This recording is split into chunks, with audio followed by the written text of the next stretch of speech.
Berkas ini sangat dinantikan semua orang karena berisi nama orang berkuasa, CEO, politisi, dan elit Hollywood. Namun, satu nama mengguncang monarki dan membuat semua bertanya-tanya, apakah ini akhir institusi Inggris? Saya Josh. Di episode di Infografik Show hari ini, kami akan membahas bagaimana berkas Epstein menghancurkan seorang bangsawan. Oktober 2025, Pangeran Andrew umumkan melepas gelar dan kehormatan kerajaan akibat tekanan terkait hubungannya dengan Jeffrey Epstein. Dia mengklaim bahwa itu dilakukan untuk menghindari gangguan terhadap pekerjaan keluarga kerajaan. Namun harapan bahwa masalahnya telah berakhir tidak bertahan lama. Kurang dari 2 minggu kemudian, Raja Charles mengumumkan Andrew kehilangan semua kehormatan kerajaan, termasuk gelar pangeran yang dipegang sejak lahir. Namanya kini Andrew Mountbatten Windsor. Ia juga diminta menyerahkan sewa rumah mewah di Windsor yang sudah ditinggali lebih dari 20 tahun. Pada 2 Februari 2026, pemerintah Amerika Serikat merilis 3 juta dokumen, jumlah terbanyak yang pernah dirilis, membuat mantan pangeran kembali jadi sorotan. Email menunjukkan Andrew mengundang Epstein ke Istana Buckingham pada September 2010. Pesan Februari 2011 menunjukkan dia meyakinkan pelaku kejahatan seksual yang sudah divonis dengan menulis, "Kita bersama-sama dalam hal ini, dan kita akan bermain lagi." Itu terjadi usai dia mengaku telah memutus kontak sejak Desember 2010. Muncul gambar Andrew berlutut di atas wanita muda di lantai, memicu lebih banyak pertanyaan tentang kejadian sebenarnya. Korban yang identitasnya disamarkan menuduh Andrew terlibat penyiksaan dan pembunuhan. Namun tuduhan yang mengejutkan ini sebagian besar diabaikan media. Namun bukan itu penyebab kejatuhannya. Ada satu detail menarik perhatian penyelidik. Cukup bagi kepolisian Thames Valley mengumumkan penyelidikan, dan apapun yang tersisa dari reputasi Andrew akan hancur berantakan. Dampak besar di keluarga kerajaan terjadi ketika Raja Charles mencabut semua gelar Andrew. Beberapa bulan lalu dia menepis perlunya kecaman lebih lanjut pada saudaranya, tapi kini berbeda. Pesan Istana Buckingham jauh lebih tegas. Dalam sebuah pernyataan, keluarga kerajaan mengatakan bahwa raja menunjukkan keprihatinan mendalam atas tuduhan yang terus berlanjut terkait perilaku Mountbatten Windsor. 10 hari kemudian, 19 Februari, polisi Thames Valley menggerebek rumah baru Andrew di Sandringham dan menahannya. Petugas menggeledah lokasi itu serta 2 properti terkait di Berkshire dan Norfolk karena dugaan pelanggaran jabatan publik.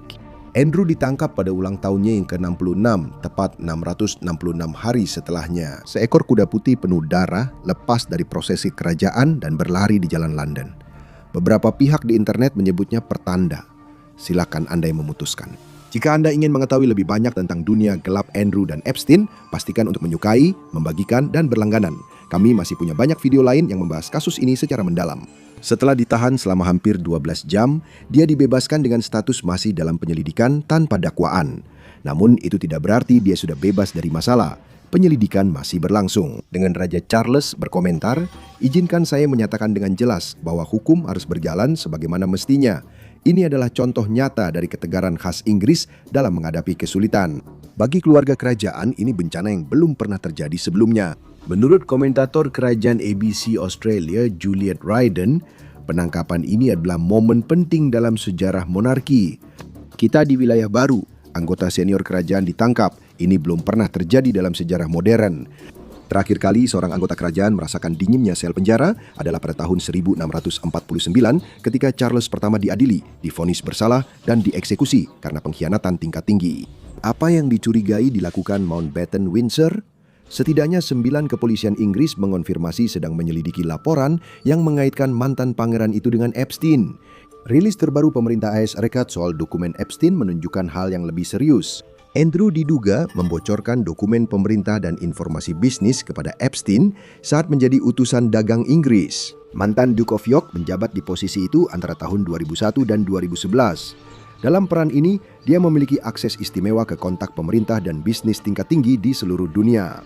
Dan menurut email-email, dia sangat senang membagikan hasil dari kontak-kontak tersebut kepada Epstein. Pada 7 Oktober 2010, Andrew mengirim rincian perjalanan dinasnya sebagai utusan dagang ke Singapura, Vietnam, Tiongkok, dan Hong Kong kepada Epstein, ditemani rekan bisnis Epstein. Setelah perjalanan itu, pada 30 November, Andrew diduga langsung meneruskan laporan kunjungan itu ke Epstein beberapa menit setelah menerima dari asisten khususnya, Amit Patel. Itu baru permukaannya. Pada 2019, Andrew mengatakan dalam wawancara BBC yang kini kontroversial bahwa terakhir bertemu Epstein di New York pada awal Desember 2010 untuk mengakhiri persahabatan mereka. Beberapa minggu kemudian, di malam Natal, dia diduga mengirim email ke Epstein. Pengarahan rahasia tentang peluang investasi di Helmand, Afghanistan, wilayah yang diawasi oleh pasukan Inggris dan didanai pemerintah Inggris saat itu. Dalam email 9 Februari 2011, Andrew menyarankan Epstein berinvestasi di perusahaan ekuitas swasta yang ia kunjungi minggu sebelumnya. Andrew tampaknya berupaya keras mempromosikan usaha keuangan pengusaha kontroversial David Rowland kepada Epstein. Bank Haviland milik Rowland juga bermasalah dengan regulator di London dan Luxembourg. Tahun 2024, Bank Sentral Eropa mencabut izin perbankan, keputusan yang kini diajukan banding oleh bank itu. Pada Mei 2010, Andrew mengirim email ke Epstein bahwa ia sedang menemui David Rowland, orang kepercayaannya dalam urusan uang yang sudah lama dikenal Epstein. Email Oktober 2010 menunjukkan Andrew ingin kontak Epstein berinvestasi di usaha Rowland. Ia mencari individu dengan kekayaan tinggi. Ini bisa jadi jalan bagi orang Tionghoa yang belum memutuskan. Pada 2011, email rekan Epstein mencatat Andrew diawasi terkait urusan dengan Azerbaijan dan Turkmenistan, tapi sudah disetujui pemerintah. Dia mendapat dukungan penuh dari ibunya, dan seperti yang akan kita lihat nanti, bukti-bukti terhadapnya tidak berhenti sampai di situ. Banyak bukti menunjukkan Andrew diduga memakai posisinya sebagai utusan dagang Inggris untuk memperkaya diri, sekaligus menjual pengaruh bagi Epstein dan penyandang dana kepercayaannya yang mencurigakan. Masalah Mountbatten-Windsor adalah semua ini terjadi setelah Epstein divonis sebagai pelaku kejahatan seksual dan kemungkinan besar melanggar hukum Inggris. Utusan dagang Inggris bukan pegawai negeri, tapi tetap memiliki tanggung jawab besar. Mereka wajib merahasiakan informasi meski setelah tugas selesai. Undang-Undang Rahasia Resmi 1911 dan 1989 tetap berlaku. Kewajiban menjaga kerahasiaan tidak mencakup mengirim laporan resmi urusan rahasia pemerintah Inggris dengan pemerintah asing kepada Epstein segera setelah diterima. Namun Andrew bukan satu-satunya orang berpengaruh di Inggris yang merasakan tekanan dari dokumen Epstein. Jeratnya juga semakin menjerat orang lain. Jangkauan Epstein. Lord Peter Mandelson, tokoh berpengaruh di pemerintahan Inggris dan Partai Buruh, terpaksa mundur sebagai duta besar Inggris untuk Amerika Serikat dan keluar dari Partai Buruh. Kenapa? Dokumen Epstein mengungkap dia memberikan informasi sensitif pemerintah ke pelaku kejahatan seksual yang sudah divonis. Email-email itu berasal dari masa Mandelson menjabat posisi senior di bawah Tony Blair dan Gordon Brown. Email-email itu menunjukkan bahwa dia memberitahu Epstein tentang perubahan aturan pajak, penjualan aset pemerintah selama krisis keuangan Inggris, dan bantuan Uni Eropa untuk menyelamatkan ekonomi Yunani. Epstein juga mentransfer uang ke suami Mandelson, Reynaldo Avila da Silva. Kepolisian Metropolitan London sedang menyelidiki Mandelson terkait email itu. Mandelson, seperti Andrew, membantah terlibat aktivitas ilegal. Ia menyebut suaminya menerima dana dari Epstein adalah kekhilafan penilaian kolektif mereka. Pengungkapan ini mengguncang dunia politik Inggris. Perdana Menteri Sir Keir Starmer diawasi ketat soal apakah dia tahu hubungan Mandelson dengan Epstein saat menunjuknya jadi duta besar Amerika Serikat.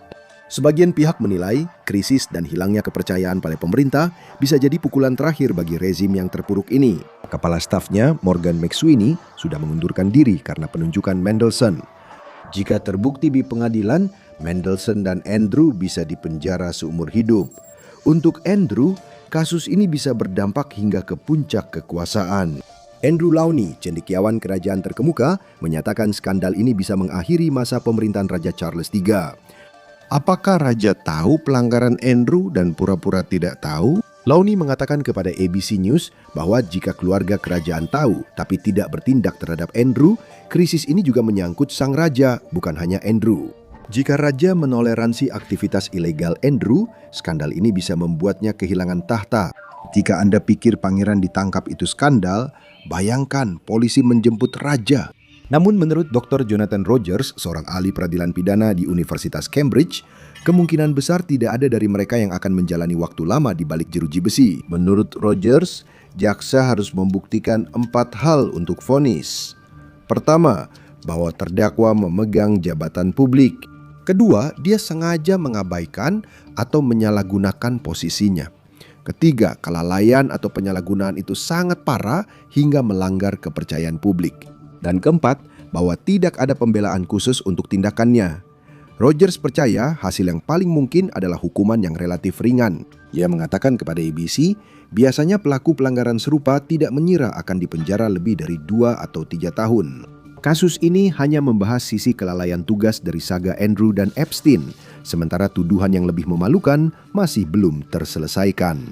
Kasus pelanggaran publik ini akan jadi cara mudah untuk menutupi semua itu, seperti dugaan beberapa orang. Dari sudut pandang Istana Buckingham, mudah dipahami mengapa Charles, Andrew, dan keluarga kerajaan ingin mengubur tuduhan ini. Kecurigaan mengelilingi mantan Pangeran Andrew hampir 2 dekade karena masa lalunya yang kontroversial. Pada 11 Februari 2011, The New York Post memuat foto halaman depan Andrew dan Epstein berjalan di Central Park, New York. Randy, Andy, dan si Mesum NYC, Pangeran dan si Cabul, begitu judul beritanya. Foto Desember 2010 itu jadi hubungan publik pertama mereka.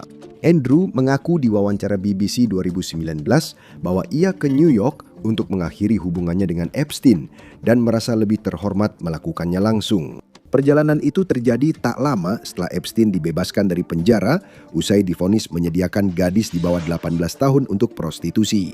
Namun jika klaim itu benar, Epstein tampaknya menerimanya dengan baik dan malah mengadakan jamuan mewah untuk Andrew, bukan menghapusnya dari daftar kartu Natal. Andrew mengklaim itu hanya pesta makan malam kecil dengan 8 atau 10 orang. Namun menurut email yang ada, daftar tamu tersebut mencakup selebriti seperti Woody Allen dan istrinya Sun Yi, pembawa acara TV Katie Couric dan George Stephanopoulos, komedian Chelsea Handler, serta pembawa acara talk show Charlie Rose. Peggy Siegel, humas hiburan Amerika Serikat, mengirim email kepada Epstein keesokan paginya untuk mengatakan bahwa malam itu luar biasa. Sesuai kesepakatan bersama, saat berjalan di taman, kami memutuskan untuk berpisah. Saya pun pergi. Saya tidak pernah lagi berhubungan dengannya, klaim Andrew di wawancara Newsnight. Setelah kembali dari perjalanan, akun yang diduga milik Andrew mengirim email ke Epstein. Senang bersama keluarga di AS Serikat. Saya berharap segera bertemu kalian lagi. Saya akan menelponmu besok, sekarang sedang membawa keluarga ke Sandringham. Pada siang hari saat tahun berakhir, Andrew mengirim pesan lagi, mengucapkan selamat Natal yang indah dan semoga memasuki tahun 2011 dengan spektakuler. Mungkin bangsawan punya cara berbeda mengakhiri hubungan, tapi email ini tidak menunjukkan Andrew benar-benar menjauh dari Epstein, kan? Beberapa hari setelah foto di taman dipublikasikan, foto kedua Andrew tahun 2001 yang kini terkenal diterbitkan oleh British Daily Mail. Gambar itu menunjukkan dia merangkul pinggang Virginia Giuffre yang berusia 17 tahun dengan orang kepercayaan Epstein, Ghislaine Maxwell, tersenyum di belakang. Foto itu memicu kontroversi untuk Andrew. Juli 2011, ia terpaksa mundur sebagai utusan dagang Inggris. Ratu Elizabeth II yang lebih toleran terhadap kontroversi Andrew daripada Raja Charles menyatakan Andrew tetap akan melakukan perjalanan resmi ke luar negeri sebagai anggota kerajaan. Namun, masalah Andrew masih jauh dari selesai. Pada Januari 2015, Giuffre menuduh Epstein memperdagangkannya kepada Andrew untuk seks saat ia berusia 17 tahun. Namun, Giuffre bukan satu-satunya korban yang menuduh Andrew melakukan pelecehan seksual. Bahkan lebih buruk lagi, korban lain menuduhnya sebagai kaki tangan dalam penyiksaan dan pembunuhan. Baru-baru ini, kisah memalukan lain muncul dari berkas terbaru pemerintah Amerika Serikat.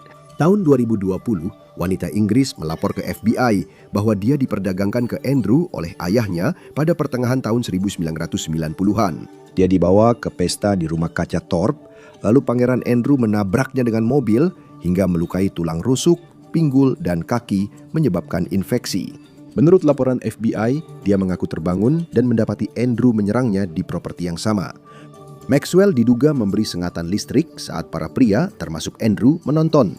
Ia lalu memukulnya dengan sapu hingga hidung korban patah. Dia juga mengaku dilecehkan Epstein di rumah mewah Palm Beach. Belum jelas apakah salah satu dari korban ini akan membawa klaim ke pengadilan seperti Giuffre.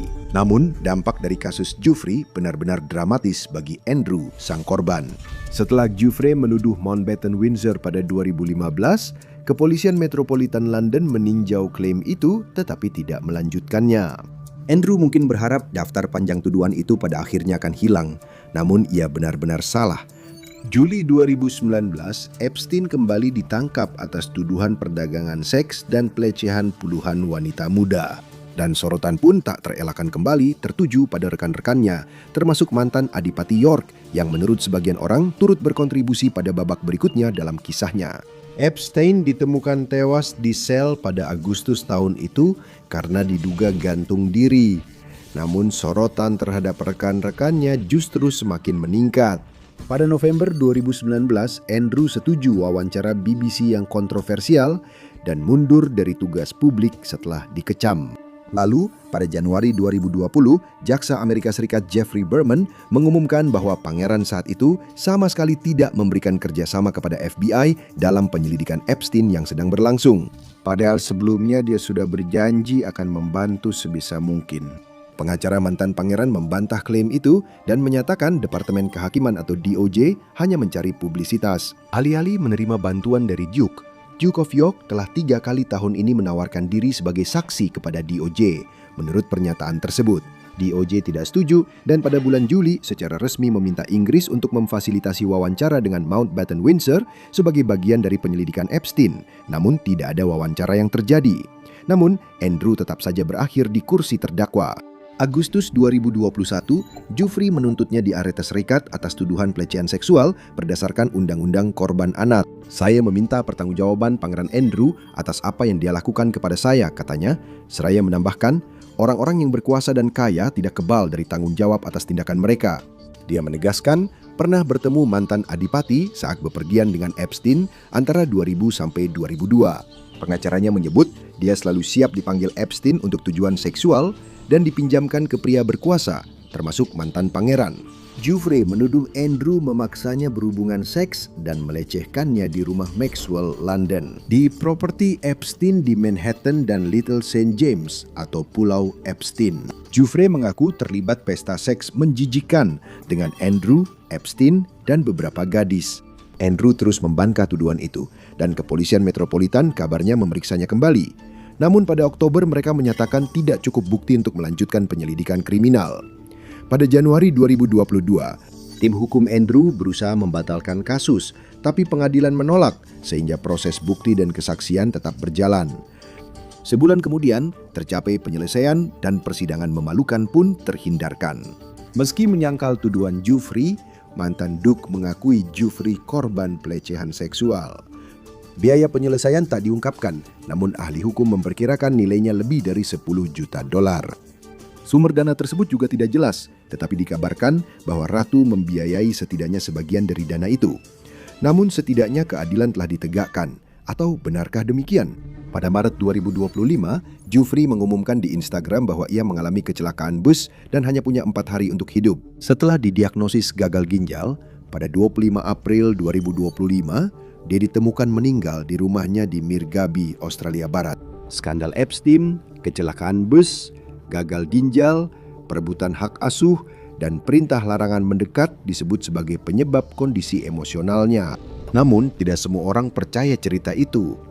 Giuffre pernah menyatakan di media sosial tahun 2019 bahwa dirinya sehat secara mental. Ayahnya, Sky Roberts, secara terbuka menolak narasi menyakiti diri sendiri, menyatakan tidak mungkin dia melakukannya dan mengklaim seseorang telah melakukan sesuatu padanya. Dia menekankan putrinya punya banyak alasan untuk hidup, meski tanpa bukti tindakan kriminal, tuntutan penyelidikan penuh dan transparan tetap ada. Sementara itu, tekanan terhadap Andrew semakin meningkat setiap harinya, dengan dampak dari pengungkapan dokumen Epstein terbukti menjadi masalah yang terus berlanjut. Akhir Februari 2026, mantan PM Gordon Brown menuntut penyelidikan polisi terkait dugaan Andrew memakai penerbangan militer dan pangkalan AU kerajaan yang dibiayai pajak untuk bertemu Epstein. Mantan pangeran, dijuluki Air Miles Andy, diduga memakai penerbangan RAF Carteran untuk urusan pribadi, termasuk kemungkinan bertemu Epstein dengan alasan tugas utusan dagang. Pada Desember 2000-an, jet Gulfstream milik Epstein mendarat di RAF Marham. Setelah itu, Andrew menjamunya di Sandringham yang hanya berjarak 20 mil, seperti yang ditunjukkan dalam dokumen Epstein. Maxwell menyampaikan pertanyaan reporter Telegraph soal insiden itu ke Epstein, berkata, "Itu benar dan kamu harus mengatakannya." Epstein menjawab, "Baru bicara dengan Larry, pilotnya, itu benar. BBC juga mengungkap Andrew memakai uang pajak Inggris untuk pijat. Mengutip Pensiunan Pegawai Negeri, laporan tersebut mengungkapkan bahwa para pegawai terkejut dengan pengeluaran mewah Andrew saat ia menjadi utusan dagang untuk hal-hal seperti pijat. Juga termasuk biaya perjalanan dan kamar hotel rombongan yang tidak perlu. Dan jika Andrew Lownie benar, yang terburuk mungkin masih akan datang untuk Randy Andy. Bukunya yang berjudul Kebangkitan dan Kejatuhan Keluarga York adalah sebuah pengungkapan mengejutkan tentang apa yang sebenarnya terjadi antara pangeran yang dipermalukan dan sang finansir, dan masih banyak lagi. Lewat riset bertahun-tahun, arsip BBC, wawancara dan email bocor, Lownie menyajikan potret yang jelas. Pria yang dilindungi hak istimewa kerajaan, kecanduan seks sejak kecil, lalu hancur akibat aliansi dengan pelaku kejahatan seksual paling terkenal di dunia. Menurut Lownie, Epstein menggambarkan Andrew sebagai trofi Super Bowl miliknya. Dia memanfaatkan pangeran itu untuk memperoleh intelijen dan memberikannya ke Mossad Israel dan badan intelijen asing lainnya. Hubungan Pangeran Andrew dengan Jeffrey Epstein telah berlangsung selama puluhan tahun, dimulai lebih awal, lebih lama, dan jauh lebih intim daripada yang pernah diakui siapapun sebelumnya. Persahabatan mereka sangat bejat, hingga Epstein yang mengaku Raja King pun terkejut dengan nafsu seksual sang pangeran menurut buku itu. Lownie menyebut sang pangeran sebagai orang bodoh yang berguna karena memberi Epstein citra terhormat, akses ke pemimpin politik, dan peluang bisnis. Epstein menawarkan Andrew kesempatan bergabung dengan para super kaya dan menikmati gaya hidup impiannya. Persediaan wanita tak terbatas, peluang mendapat banyak uang, dan seseorang yang membiayai gaya hidup mewah serta melunasi utang mantan istrinya, Sarah Ferguson. Menurut Lownie, bangsawan Inggris itu tanpa sadar jadi mata-mata Epstein, sekaligus menjerumuskan dirinya sendiri, membuatnya jadi alat sempurna. Lownie bukan satu-satunya yang mengklaim ini. Mantan mentor Epstein, penipu berantai Stephen Hoffenberg, juga menceritakan hal serupa. Hoffenberg adalah mantan ketua Towers Financial Corporation, perusahaan penagihan utang yang terungkap sebagai skema Ponzi pada 1993. Komisi Sekuritas dan Bursa menyebutnya sebagai salah satu skema Ponzi terbesar dalam sejarah. Towers Financial memakai laporan keuangan palsu untuk menarik investor memberi dana ke perusahaan. Hoffenberg dipenjara 18 tahun. Namun menurutnya, Epstein adalah rekan kejahatannya selama operasi skema Ponzi dan melakukan banyak kejahatan bersamanya setiap hari. Dia memiliki bakat yang luar biasa untuk mengendalikan orang-orang yang ditemuinya dan memanipulasi mereka sepenuhnya dengan karismanya, ujar Hoffenberg. Dalam sebuah wawancara dengan tabloid Inggris The Sun pada tahun 2020, Hoffenberg juga mengklaim bahwa Epstein kerap membual kepada teman-temannya tentang bagaimana dia akan menjual rahasia Pangeran Andrew kepada Mossad. Menurut Hoffenberg, Epstein tahu dia bisa memanipulasi Andrew. Itu fakta yang kuat. Kemampuan manipulasi Epstein sangat luar biasa. Andrew sangat menghormati dan terkesan pada Epstein, sehingga membuatnya rentan terhadap Epstein. Hoffenberg menyebut pesawat Epstein dikenal sebagai Lolita Express dengan daftar perempuan muda untuk pesta-pesta Epstein bersama teman-teman seperti Pangeran Andrew. Semua direkam dengan kamera honeypot di pesta, sehingga Epstein bisa memanfaatkannya untuk keuntungan finansial dan memberikannya ke Mossad. Andrew sering hadir di acara Epstein setelah mengambil alih rumah di Manhattan pada tahun-tahun awal, katanya. Andrew lemah terhadap perempuan dan kehidupan glamor. Epstein memfasilitasi itu. Lalu Andrew memberikan intelijen yang diteruskan Epstein ke Israel. Hoffenberg menjalani 18 dari 20 tahun hukuman menjadi Kristen lahir baru dan mengaku bertindak untuk korban. Ia meninggal Agustus 2022 di usia 77 tahun. Dari sudut pandang Andrew, itu mungkin perkembangan yang menguntungkan. Lalu apa yang terjadi? Lownie mengatakan pengungkapan ini hanya puncak gunung es soal kecenderungan seksual Andrew yang sudah muncul sejak usia muda. Masalah makin parah saat Andrew kehilangan keperawanannya karena ayah temannya menyewa 2 pekerja seks. Sumber Lownie juga menyebut pangeran pernah jadi korban pelecehan seksual. Ian Halperin, jurnalis Kanada, satu-satunya yang mewawancarai Epstein secara mendalam sebelum kematiannya dan memberi Lownie akses eksklusif ke catatannya. Dalam salah satu email, Epstein menegaskan bahwa dia dan Andrew sangat mirip karena mereka berdua adalah pecandu seks berantai yang bahkan berbagi wanita yang sama. Andrew, satu-satunya orang yang saya kenal lebih terobsesi seks dari saya, katanya. Pangeran itu adalah binatang paling mesum di kamar tidur, tulisnya. Sambil menambahkan bahwa dia suka melakukan hal-hal yang bahkan menurut saya sudah sangat menyimpang, padahal saya sendiri adalah rajanya penyimpangan. Launi menyatakan dokumen awal Jeffrey menuduh Andrew melobi untuk Epstein setelah ditangkap agar mendapat hukuman ringan. Epstein membalas budi dengan melunasi utang besar Sarah Ferguson. Media Inggris terkejut atas klaim itu dengan judul utama menyebut Pangeran Andrew mungkin diam-diam direkam bersama wanita muda yang diduga dilecehkan. Di hari yang sama, Andrew yang tampak panik mengirim email ke Maxwell. "Kapan kita bisa bicara? Saya ada beberapa pertanyaan khusus soal Virginia."